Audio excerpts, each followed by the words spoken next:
Peter, thank you for doing so. Let me ask you that last question first, really. How come broadcasters and journalists who obviously do know what's happening there, how come they are silent about it?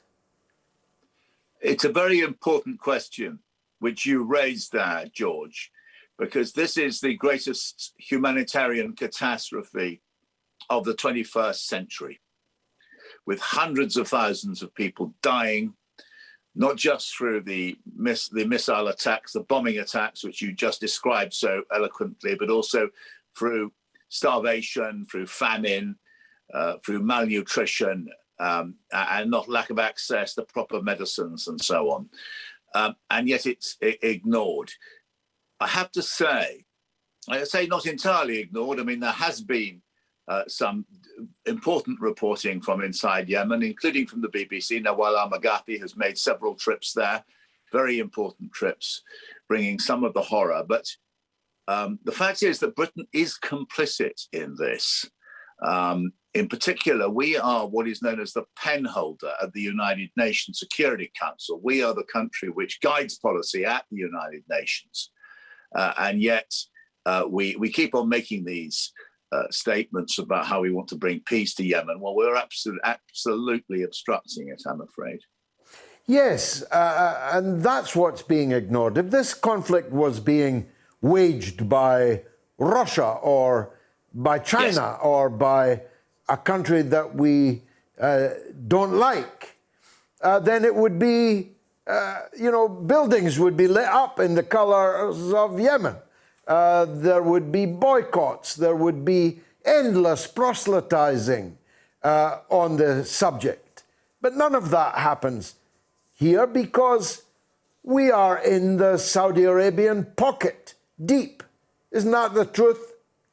Do you know, I was in Sana'a a few years ago while the bombing was, I went at the start of the Civil War, and I went around seeing the terrible places where the bombs had happened. I learned about the double tap strikes. You know, they hit the hospital once, and then the ambulances rush to the scene, and then they hit it again to kill the people coming to the rescue as well, to multiply the effect of that.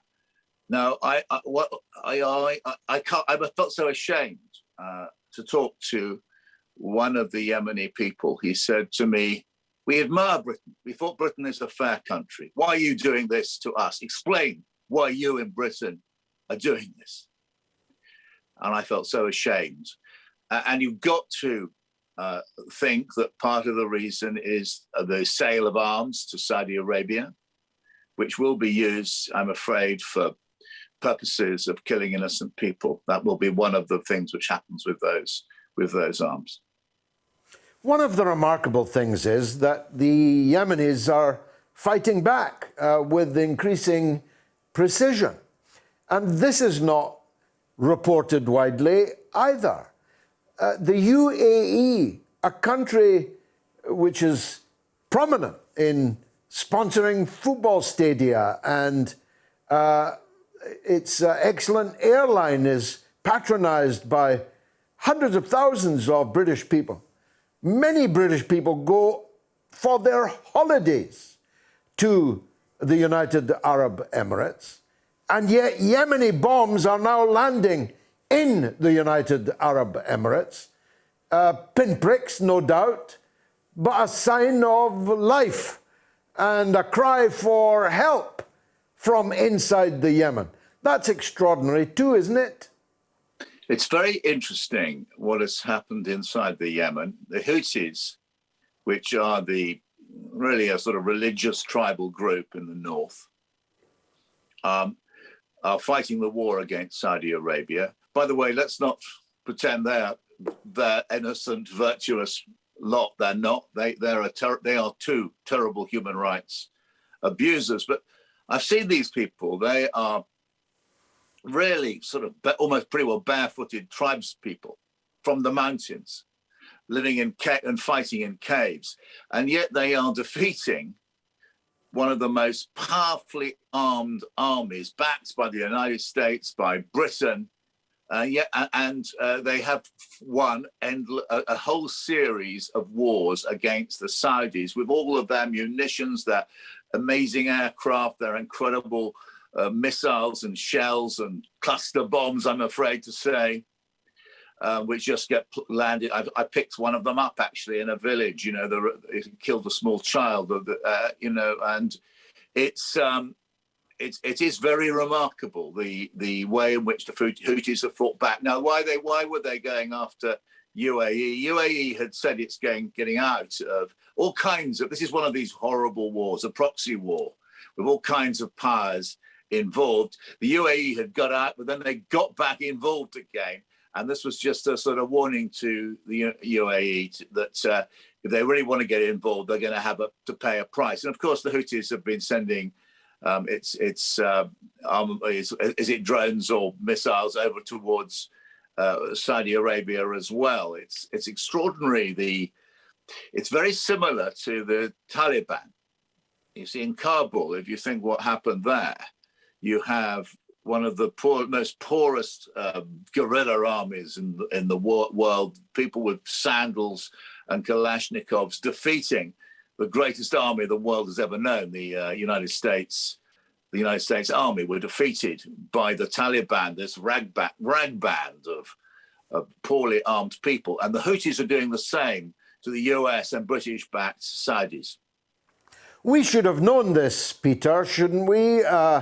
I'm old enough, you're just about old enough to remember that the Aden was a colony of ours, and we were driven out of it. One of my earliest memories becoming active in politics was the British Army shooting down Arabs in the Crater district of Aden, struggling to hold on to a colony that could not be held.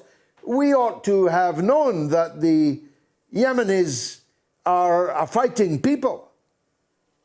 That is, Harold Wilson made the decision in 1967, I think it was, 66, to get out of east of Suez, as they called it, I think. Yeah.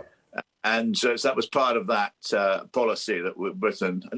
Whether we were defeated, I don't know. My history isn't good enough. But Harold Wilson, one of the great, very underestimated Labour Prime Minister, I think, he made that decision to pull British forces out. So what happens next, Peter? Are you and I going to grow old still talking about the war in Yemen? Or is anyone going to try and bring it to an end? Well, you get these very bland, meaningless statements from the British Foreign Office. James Cleverly, who really ought to be ashamed of himself, the Middle East minister, makes these statements about bringing peace. Joe Biden, I expected better of him. I thought he was going to end US involvement. Look, what we need to see here, George, and we're both I'm in a comfortable room at my parents' house at the moment. You're in a comfortable studio. There are people dying as we speak. There are people being bombed as we speak. So the first thing I do believe, we need to have a United Nations resolution saying all outside parties should get out of the Yemen. That includes, of course, the United States, end our involvement, the Saudis end their involvement, Britain end our involvement, and also Iran, which has been reportedly supporting the Houthis, out, UAE, which has got a bloody nose because it's been getting involved recently, out, and I'm afraid just let the Yemenis sort this out. They're remarkable people. They have a huge place in my heart. These are brave people who've had to deal with outsiders, without foreigners who don't have good intentions for millennia. And I do hope, and that is what we now need, is everybody out of the Yemen, let them sort it out themselves. Even that won't be that peaceful, but at the moment we are fueling. Britain has a horrible role, shameful role, along with other countries, in allowing this conflict to go on. Peter Oborne, as always, thank you for your wisdom and for your time.